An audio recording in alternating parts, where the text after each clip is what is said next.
Pregnant అయ్యాను. So మళ్ళీ తల్లి కాబోతున్నాను.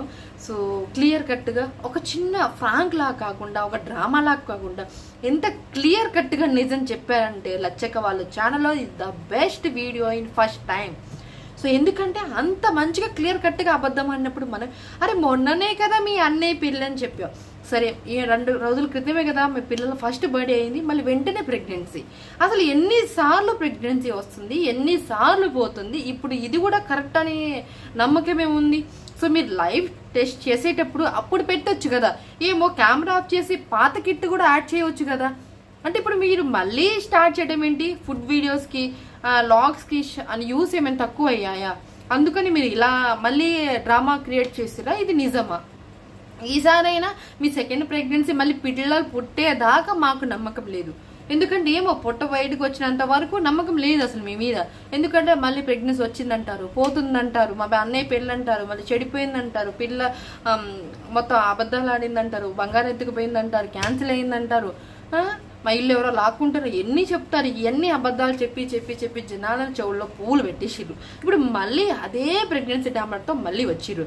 అసలు ఒక్కదాంతో ఇద్దరిని ఈ రోజుల్లో ఒక్కరిని పెంచడానికే నానా కష్టాలు పడుతున్నారు జనాలు. ఏం చెయ్యాలి, ఫీజులు అవన్నీ. ఇప్పుడు మీరు ఇద్దరిద్దరిని కంటే అది ఎలా చూసుకుంటారా మీరు? సరే ఇద్దరిని మంచిగా ఒక అమ్మాయి ఒక అబ్బాయి చాలు కదా, ఒకళ్ళకి ఒక్కొక్క. వాళ్ళిద్దరికి మళ్ళీ 2 తోళ్ళ అంటే ఇప్పుడు పిల్లలు తప్పు అంటే పెంచడానికి భారం అని ఎవరి కెపాసిటీస్ వాళ్ళది కాదను. బట్ ఈ రోజులో ఇద్దరికి చాలు కదా, అనవసరంగా వాళ్ళని బాధ పెట్టడం. మీ వీడియో చూసి వాళ్ళు కూడా బాధపడతారు. ఇప్పుడు ఇది కూడా డ్రామానా, లేకపోతే ఇది కూడా రియాలిటీ అనేది కూడా వీళ్ళు నెక్స్ట్ వీడియో పెట్టి ఇప్పుడు మళ్ళీ ఒక 5 months దాకా నమ్మకం ఉండదు. ఎందుకంటే ఏమో మళ్ళీ పోయిందేమో అంటారేమో కదా, హెల్త్ బాగాలేదు అందుకే ప్రెగ్నెన్సీ పోయింది లతాదని ఇలా అంటారేమో అనేది డౌట్. మళ్ళీ చూద్దాం ఏమంటారు ఏంటనేది కొంచెం ఇది. వీళ్ళ అన్నకి ఏడ దిమాక్ లేదు. మళ్ళీ 2 వస్తే బాగుండు, ఒక అమ్మాయి ఒక అబ్బాయి మళ్ళీ వస్తే బాగుండు, భలేగా 2 తోడవుతారు. అసలు నీకేమైనా అరే నువ్వు పెళ్లి చేసుకుని నువ్వు పిల్లలకనే సంగతి చూడు. మీ తమ్ముడికి ఆల్రెడీ పుట్టేశారు, పెళ్ళి అయింది, 2 పిల్లలు పుట్టేశారు, మళ్ళీ రెడీగా ఉన్నాడు ఫామ్ లో. బట్ నీకేమైంది? నువ్వు కూడా పెళ్లి చేసుకో, నువ్వు కూడా ఇంకో 2 కనరాదు. ఎప్పుడో తమ్ముడు అని కాదు, నీ లైఫ్ కూడా నువ్వు చూసుకోవాలి. ఈరోజు అంతా బాగుంది పర్లేదు, రేపటి రోజు నువ్వు ఒక టైంలో నువ్వు మంచాన్ని పడ్డప్పుడు నిన్ను చూడడానికి ఎవరు ఉండాలి కదా. ప్రతిసారి తమ్ముడి మీద ఎప్పుడు డిపెండ్ అవ్వకూడదు కదా. నీకు కూడా ఒక పార్ట్నర్ ఉండాలి, ఏ వయసు అయితే తోడుకి.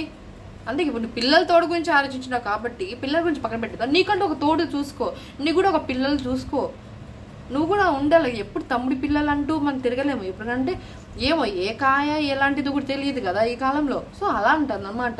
మీ తమ్ముడు ఇవాళ ఉన్నట్టు రేపు ఉన్నట్టు అనే గ్యారంటీ ఏముంది? ఒకవేళ నువ్వు పెళ్లి చేసుకుని ఇంట్రెస్ట్ లేదా, లేకపోతే అయిపోయాయి అంతే. అంతేలే కానీ ఇంకోళ్ళు 2 కావాలంటే అరే ఒక్కరిని చూసుకోవడానికి కష్టపడుతుంటారు జనాలు. ఏం చేయాలి ఏందని మీరేంద్ర బాబు జనాభా లెక్కల్ని పెంచేస్తున్నారు మరి ఘోరంగా. ఇదనమాట ఇవాళ ముచ్చట. మీకు నచ్చితే కంపల్సరీ ఛానల్ సబ్స్క్రైబ్ చేసుకొని లైక్ చేయండి అండ్ మీ ఫ్యామిలీ అండ్ ఫ్రెండ్స్కి షేర్ చేసేయండి. అండ్ బై నెక్స్ట్ వీడియోకి వెళ్దాం.